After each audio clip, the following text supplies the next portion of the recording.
Is Donald Trump going to ban Grand Theft Auto 6 if he becomes president of the United States? We'll be talking about why fans are freaking out and more, all in this video today. So there's a post on social media that's gone completely viral over the last 24 hours, coming from the account Political News with 2 Z's, and as I'm recording this video, has nearly 1.5 million views on X alone.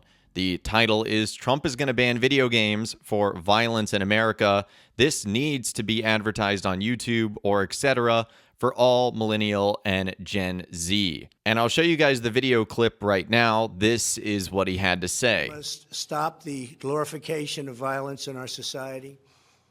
This includes the gruesome and grisly video games that are now commonplace.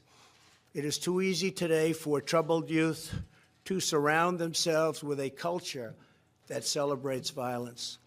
We must stop or substantially reduce this, and it has to begin immediately. So if you just take that video clip without any context, it certainly sounds like Donald Trump plans on banning all violent video games, which you can only assume Grand Theft Auto 6 would be lumped into that category, considering every single Rockstar Games title recently has been rated M for mature. It was given that M for mature rating due to blood and gore, intense violence, mature humor, nudity, strong language, strong sexual content, and use of drugs and alcohol. Same with Red Dead Redemption 2, same with Grand Theft Auto 4. So you can only imagine that Grand Theft Auto 6 is going to follow suit and is roughly going to be rated the exact same and for the exact same reasons. Therefore, it would fall into that category of Donald Trump banning Grand Theft Auto 6. And the reason this video might be going viral on social media right now is because here in the United States, we are only a couple weeks away from our presidential election featuring Donald Trump on one side of the ballot that you can actually vote for.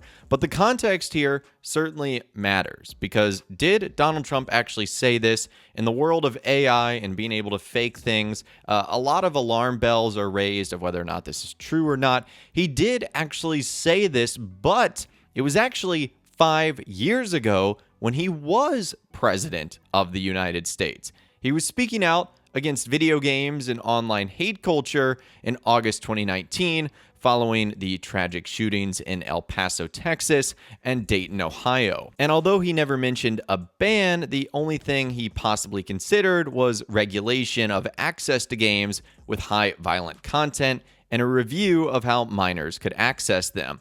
I guess saying that the current system does not work, meaning that if you're not old enough to purchase the games, you can still somehow get your hands on them. And to that regard, I would just say that associating violence in video games and violence that occurs in real life is just simply wrong.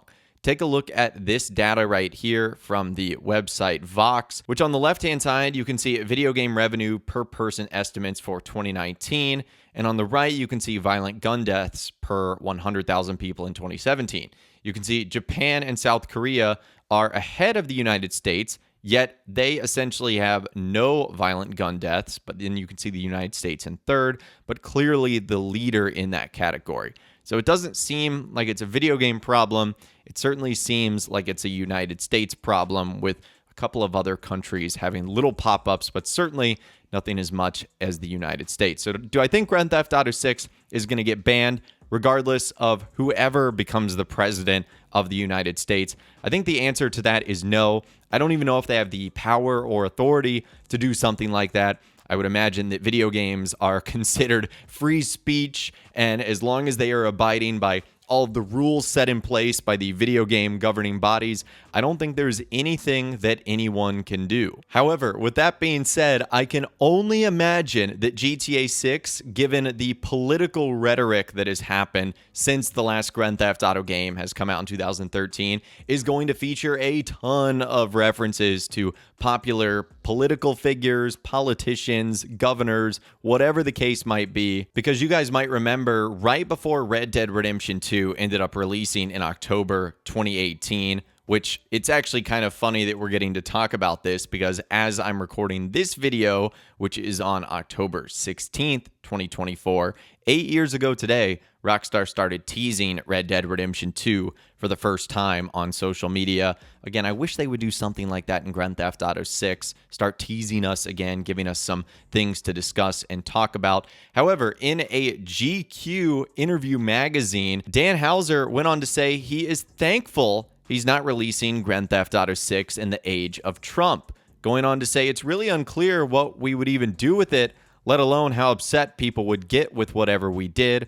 Both intense liberal progression and intense conservatism are both very militant and very angry. It is scary, but it's also strange, and yet both of them seem occasionally to veer towards the absurd. It's hard to satirize for those reasons. Some of the stuff you see is straightforwardly beyond satire. It would be out of date within 2 minutes. Everything is changing so fast. And even though Dan Houser is no longer at Rockstar Games, he's clearly going to have a massive impact on that title and on the story itself and what goes into it. But it still means that Rockstar is heavily paying attention to the politics of what's going on in the world, particularly in the United States, and how that would impact their game, which takes place in the fictional United States of America, Vice City, and the state of Leonida. And honestly, politicians have played a huge part in the Grand Theft Auto series and their storylines, whether it's Jock Cranley or Sue Murray, Donald Love or Bryce Dawkins, Thomas Stubbs or Alex Shrub to Roger C. Hull.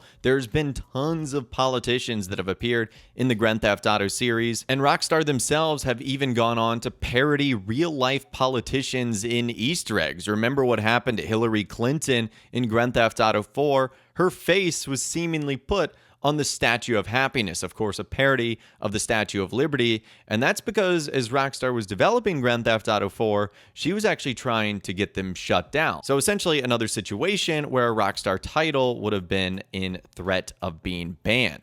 So will Rockstar do something similar with Donald Trump in Grand Theft Auto 6? Will they make a real-life Easter egg parody of him in some way, shape, or form? Will they make his fictional character appear in the story? But anyways, I thought this was an interesting video to make, given the fact that Rockstar has a history of dealing and promoting politicians in their game, whether they be real or fictional, but also due to what time of year it is right now. We're right around the election season.